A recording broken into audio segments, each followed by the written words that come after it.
I don't think you realize how mentally strong female footballers really are. And yes, I could say this for all female athletes, but I'm going to talk about footballers specifically because football is what I have played my whole life and it is what I have the most experience with. So let's start with the first one and the obvious one, which is the hate comments. And sure, male footballers go through hate comments as well. You miss a sitter and you get hated on. You don't perform in a match and all of a sudden people say that you're ghosting in a game.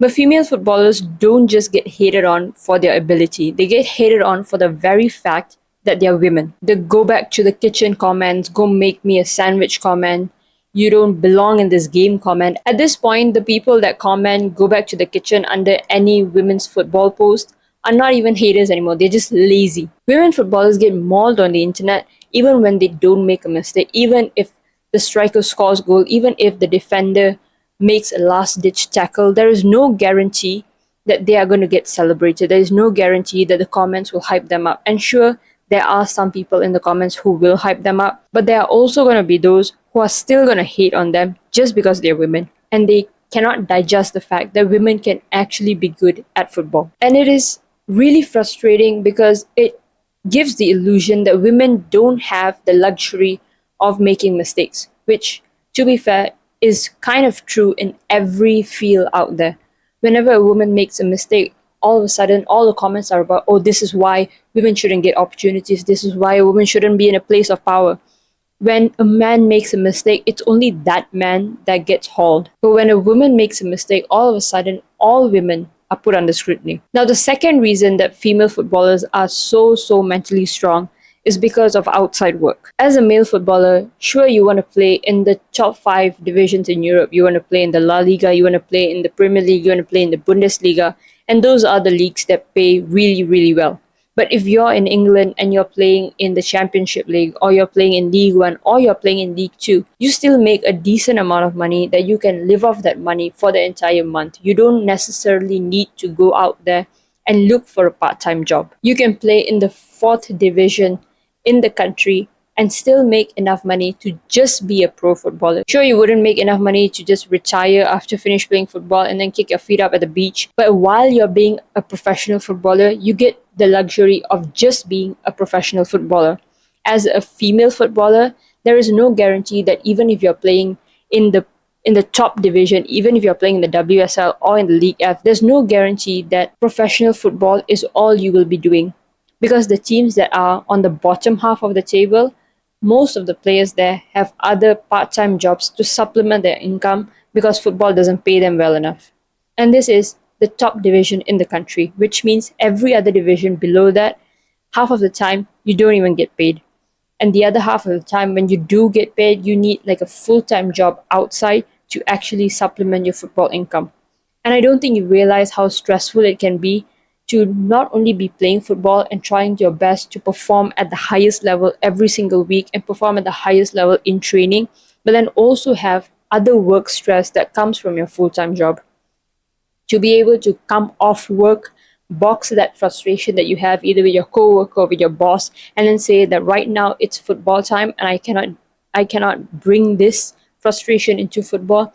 I don't think you realize the mental fortitude it takes to be able to do that, not just week in, week out, but also day in, day out. And most of the time, if you're a female footballer who comes from a country that is not very football savvy, or the level of football is not at the world-class level, being able to move to a different country to play football is nearly impossible. And I know this because I've experienced it too. When I went to Portugal for my trial, I had a team, a semi-pro team that was willing to have me to play for them, but I couldn't stay back there because I didn't have a visa to get a job. When I went to Australia, there was also a semi-pro team there that were willing to have me on the team, but they were paying $40 a week. And I don't blame them because I'm pretty sure they don't have the funds to pay me any more than that either.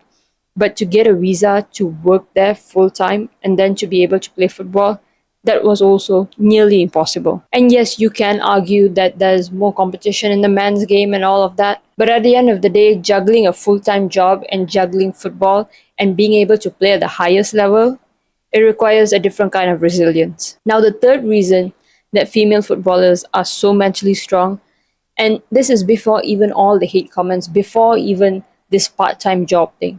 And it is that women's football was banned for 50 years between 1920 and 1970. And throughout that ban, women have continued to play football, even though they were not given the resources, they were not given the funds.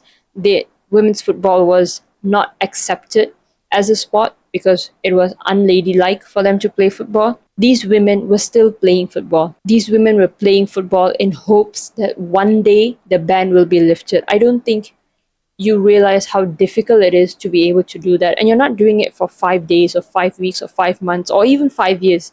They did it for 50 years, 50. They kept playing without the resources. They kept finding the courage in themselves to fight every single day so that one day women's football would be a thing. And then when the ban was finally lifted in 1970, and women's football actually became a thing, even then the resources were limited. Even then the funds were limited. Till this day, the funds are limited, and women's football is seen as an extension of men's football. But back in the day, it was definitely worse. Even if you were playing at the top division and you were playing in the top clubs, you still had to go outside and look for a part time job. And to be able to do that year in, year out, and to know that your generation probably wouldn't even see the better days of women's football, those women still kept playing, knowing that one day their efforts will pay off and the generation coming up will actually be able to eat the fruit of that effort. There was a game where there were 100,000 attendances in the stadium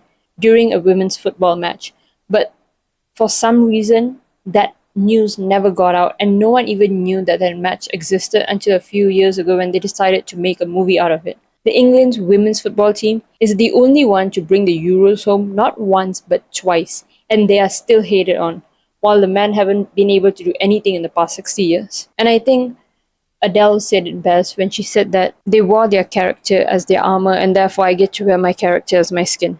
And I think the women that came before us have done that.